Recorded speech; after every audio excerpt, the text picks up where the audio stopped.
বারোইছি পানি বাঙ্গিয়া, কিন্তু বাসার মাদানে খাওয়ার দিতাম পারছি না।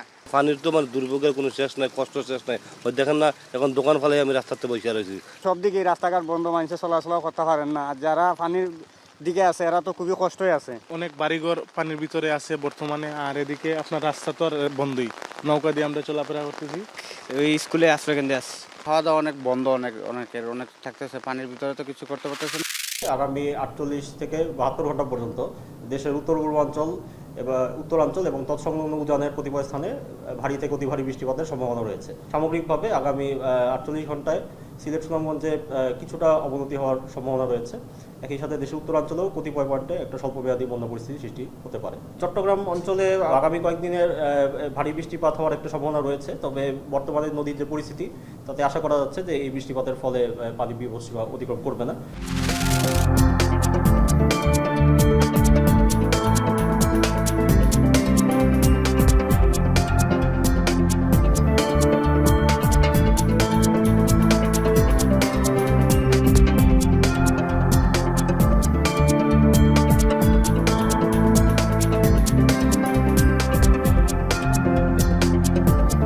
গতবারের মতো যেহেতু আমাদের পোস্তা আরো কমে গিয়েছে, আমাদের লক্ষ্যমাত্রা গতবারও 1 লাখের মতো ছিল, এবারও তাই ছিল।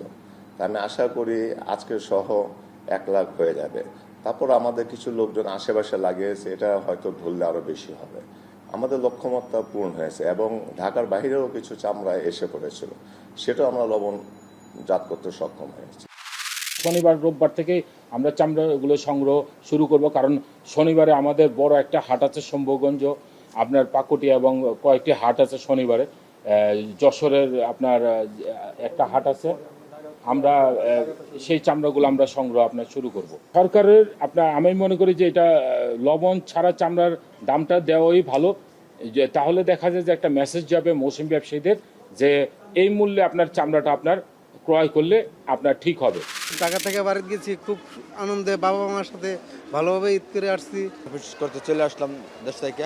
ফার্স্ট টাইম ঢাকায় ঈদ করেছি, তো ভালোই ছিল আলহামদুলিল্লাহ। এখন আবার গিয়ে বাপ মার সাথে ঈদ করব, এটা একটা আনন্দ। বাড়িতে যাচ্ছি এই জন্য। ঢাকায় কুরবানি করে এই যে এখন যাচ্ছি গ্রামে, সবার সাথে একটু দেখা হবে, আত্মীয় স্বজনের সাথে। সবচেয়ে বড় কথা হলো আমাদের ছুটি তো শনিবার পর্যন্ত, এই জন্যই আমরা এখন যেতে পারতেছি। আজকে পর্যন্ত চাপ নাই, আগামীকাল থেকে হতে পারে, এবং অ্যাডভান্স বিক্রি আছে আগামীকাল থেকে। আগামীকাল থেকে আপনার যাত্রীরা বেশি ঢাকার দিক ব্যাক করবে।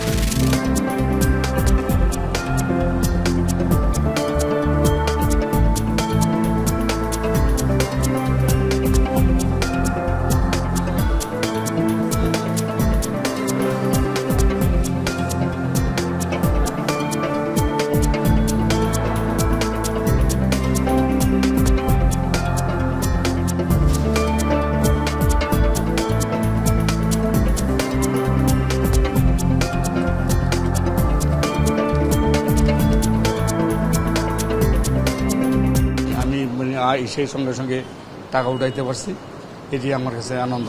এখন তো অনেক লোকজন বাড়ি ঘরে চলে গেছে, যার জন্য একটু লোকজন কম আসতেছে আর কি। আগামী সপ্তাহ থেকে পুরা দমে হবে। এখন তো কিছু লোক আবার ছুটিতে আছে, হয়তো আরো বেশ কিছুদিন সময় লাগবে স্বাভাবিক হতে। এখন 4টার মধ্যে বলা হচ্ছে, 4টার মধ্যে আমাদের এই যে লোকগুলো 3:30টার মধ্যে ব্যাংকিং করতে হয়, এনারা 4টার মধ্যে ব্যাংকিং করবে। সেই অর্থে আমাদের কাছে খুব একটা চাপের কোনো বিষয় নয়, কিন্তু মানুষের হাতে একটু সুযোগটা আসলে সে আরো আধা ঘন্টা সময় নিয়ে তার কর্মকাণ্ডটা করতে হবে।